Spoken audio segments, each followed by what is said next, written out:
Samuel Adams fracasó como fabricante de cerveza y como editor de un periódico antes de encontrar su verdadero llamado. Este se convertiría en su principal preocupación. Después de una larga experiencia en los asuntos de Boston, se destacó en Massachusetts como organizador de los Hijos de la Libertad. Tuvo un papel clave en la Guerra de Independencia y en la oposición patriota a la que Adams creía era un complot británico para destruir la libertad constitucional. Pero todo esto fue porque tenía convicciones muy profundas. En la segunda mitad del capítulo 3 de Primera de Pedro, Pedro va a desafiar a los cristianos a vivir sus firmes convicciones, a responder como extranjeros a una cultura cada vez más hostil, viviendo lo que dicen que creen. Pedro sabe que existe esta tentación de simplemente aceptar lo que los demás dicen, de creer lo que los demás creen y de hacer lo que los demás hacen. Por eso desafía a los cristianos del siglo I y nos desafía también a nosotros a vivir nuestras convicciones. Habría una revolución espiritual si simplemente hiciéramos esto, si simplemente comenzáramos a vivir lo que creemos. Pedro les recuerda a los cristianos que sus convicciones no están determinadas por la opinión popular, no provienen del mundo que los rodea. Pedro escribió en el capítulo 1, porque todo hombre es como la hierba, y toda su gloria es como una flor. La hierba se seca y la flor se marchita, pero la palabra del Señor permanece para siempre. Así que vamos a repasar algunas de las instrucciones que Pedro le envió a esta iglesia. Son instrucciones para vivir. Esto significa que requieren más que creencia, requieren convicción. ¿Podemos definir esas palabras por un momento? La creencia es una aceptación de la verdad. Es un reconocimiento cognitivo de que algo realmente es cierto. Pero la convicción es diferente. La convicción es una demostración de esa verdad. En otras palabras, la convicción es una creencia que se vive. Y Pedro está haciendo más que pedirnos que simplemente creamos que algo es verdad. Él quiere verlo en nuestras vidas. Esa es la prueba que determina si algo es una creencia o una convicción en su vida. ¿Cómo viven? Pero eso es especialmente cierto cuando se encuentran en la minoría, cuando se burlan de ustedes, cuando los ridiculizan, cuando les cuesta algo. Ahí descubren lo que es una creencia y lo que es una convicción. Así lo definió Howard Hendricks, cuando dijo: una creencia es algo por lo que discutes, pero una convicción es algo por lo que mueres. En el capítulo 3, Pedro nos da una gran inspiración y algunas maneras prácticas de cómo vivir nuestras convicciones. Versos 8 y 9 del capítulo 3. En fin, únanse todos en un mismo sentir, sean compasivos, misericordiosos y amigables. Ámense fraternalmente y no devuelvan mal por mal, ni maldición por maldición.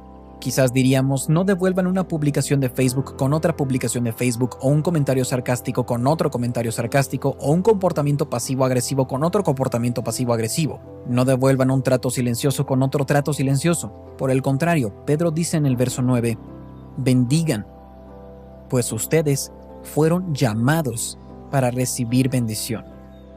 Esto me recuerda a lo que Pablo dijo en Romanos 5. Cristo murió por los pecadores. Es difícil que alguien muera por un justo, aunque tal vez haya quien se atreva a morir por una persona buena. Pablo escribe en Romanos 5:8, pero Dios muestra su amor por nosotros en que cuando aún éramos pecadores, Cristo murió por nosotros. Pedro dice que esa es la motivación. Esa es la motivación en nuestras vidas, para bendecir en vez de devolver mal por mal. Estas son las pruebas que determinan si nuestras creencias son realmente convicciones. ¿Somos empáticos? ¿Amamos a otros? ¿Somos compasivos, humildes? Nuestra creencia en Cristo se convierte en convicción por Cristo cuando empezamos a parecernos a Cristo en el medio de la oposición. Cuando comenzamos a devolver a los que hacen mal con bendición, estamos viviendo con convicción. ¿Y qué sucede? Pedro dice que el mundo lo notará. Pedro tuvo un asiento en primera fila y vio lo que significaba vivir así. Como uno de los discípulos y amigos cercanos de Jesús, Pedro vio a Jesús dar el ejemplo al ser compasivo y humilde. Mientras estudiaba la palabra compasión en el Evangelio, noté una especie de dinámica interesante. Cuando leen sobre la compasión, es más que un sentimiento. Siempre está acompañada por la palabra y. Por ejemplo, Marcos 6 dice que Jesús tuvo compasión y comenzó a alimentar a las personas. Mateo 9 dice que Jesús tuvo compasión y oró por la gente. Mateo 20 dice que Jesús tuvo compasión y les dio la vista a 2 ciegos. En Marcos 1 leemos que Jesús tuvo compasión de un leproso y lo sanó. En otras palabras, la compasión de Jesús siempre tiene una I. A veces pensamos en la compasión como un sentimiento o una emoción, pero Jesús nos mostró que compasión es una acción. Con Jesús siempre hay una I. Cuando se preocupó por alguien, hizo algo. Alguien definió la compasión de esta manera: lo que el corazón de Jesús sentía, su mano tocaba.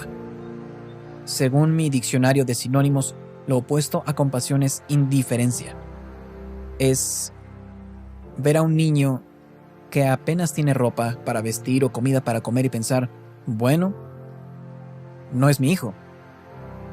Es ver a una mujer cuyo marido la abandonó con 3 hijos y con poco dinero y pensar, bueno, me alegro de que no es mi problema.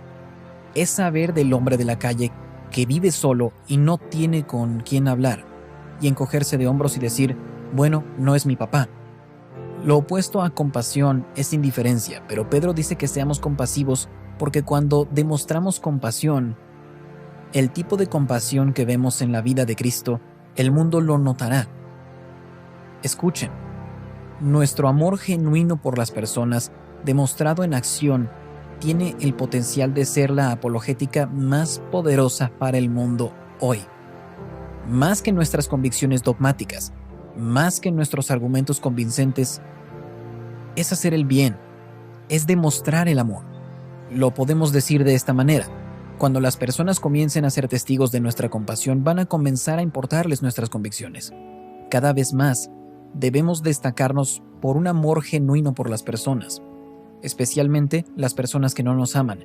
Eso es lo que tiene el potencial de hacernos distintos en este mundo. Cualquiera puede amar a las personas que son fáciles de amar, cualquiera puede ser amable con aquel que está de acuerdo, cualquiera puede ser respetuoso con el que los respeta. No estamos hablando de eso. Fuimos llamados a amar como Jesús ama.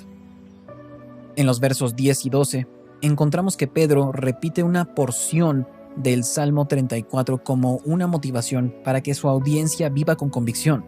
Pedro dice, porque el que quiera amar la vida y llegar a ver días buenos, debe refrenar su lengua del mal y sus labios no deben mentir, debe apartarse del mal y hacer el bien, buscar la paz y seguirla. Porque los ojos del Señor están sobre los justos, y sus oídos están atentos a sus oraciones, pero el rostro del Señor está en contra de los que hacen el mal. Entonces, ¿oyen lo que dice? El Salmo 34 revela que nuestra convicción piadosa se manifiesta en amor, en amabilidad, en una conversación sincera, en pasión por la paz, en buena y genuina voluntad hacia otros. Significa orar por las personas ante Dios. Y desde la perspectiva del mundo, cuando ven esto, lo notan. O quizás no. Esa no es la motivación. Nuestra motivación es amor y compasión genuinos. Pedro no esperaba un cumplido de parte de la cultura por demostrar sus convicciones. Del verso 13 al 16, esto es lo que dice: ¿quién podrá hacerles daño si ustedes siguen el bien? Dichosos ustedes si sufren por causa de la justicia, si aún haciendo todas estas cosas sufren. Y Pedro cita, así que no les tengan miedo ni se asusten. Al contrario, honren en su corazón a Cristo como Señor y manténganse siempre listos para defenderse con mansedumbre y respeto ante aquellos que les pidan explicarles la esperanza que hay en ustedes.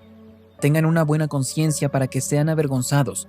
Aquellos que murmuran y dicen que ustedes son malhechores y los calumnian por su buena conducta en Cristo. La conclusión es que seremos bendecidos si el mundo nos agradece por nuestra bondad y amabilidad. O si el mundo nos persigue maliciosamente, de cualquier forma seremos bendecidos. Dios nos bendice cuando tenemos amor y compasión por otros, que se demuestra en la vida de Cristo. Así que como seguidores de Jesús no le tenemos miedo al sufrimiento, porque compartimos el mismo destino que Jesús. Así que finalicemos con el verso 18. Porque también Cristo padeció una sola vez por los pecados, el justo por los injustos, para llevarnos a Dios. En el cuerpo sufrió la muerte, pero en el espíritu fue vivificado. Y por eso celebramos.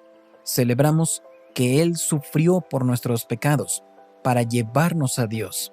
Sus acciones demostraron el amor por nosotros y ese amor ahora nos impulsa a demostrar el amor por los demás. Entonces la pregunta con la que debemos luchar es: ¿realmente tengo esta convicción en mi vida? Nuestro comportamiento cuenta la historia. Cuando buscamos evitar el sufrimiento a cualquier costo, revelamos que nuestra esperanza está en nuestro confort personal, en vez de en la convicción que tenemos en Cristo. Los cristianos de convicción son personas que se esfuerzan por vivir según su fe. Dicen que tienen una relación personal con Jesús. Dicen que Jesús les ha cambiado la vida, pero ahora sus vidas lo demuestran. Viven por Él, ese es su compromiso. Su fe es el centro de su identidad. Su fe es el buje al que se conectan todos los radios de la rueda. Y así miran sus relaciones, miran sus finanzas, miran su política, miran su sexualidad y alinean sus vidas con lo que dicen creer. Miren, hemos sido salvados por gracia a través de la fe en Cristo Jesús. No es porque hayamos hecho algo, no es por nuestras propias acciones. Así, vivimos una vida santa, pero lo hacemos con humildad. No decimos: mírennos a nosotros, miren lo que estamos haciendo, miren lo convencidos que estamos. Lo que decimos es: miren lo que Jesús ha hecho por nosotros. Tenemos la oportunidad de vivir humildemente nuestra fe con convicción de una manera que nos haga sobresalir, que nos haga distintos. Cuando hagamos esto, el reino de Dios avanzará. El reino de Dios no avanza principalmente a través de canales políticos. El reino de Dios no avanza principalmente a través de juegos de poder, pero haremos que el reino de Dios avance a través de un compromiso firme con la palabra de Dios y de un amor sin igual para todas las personas.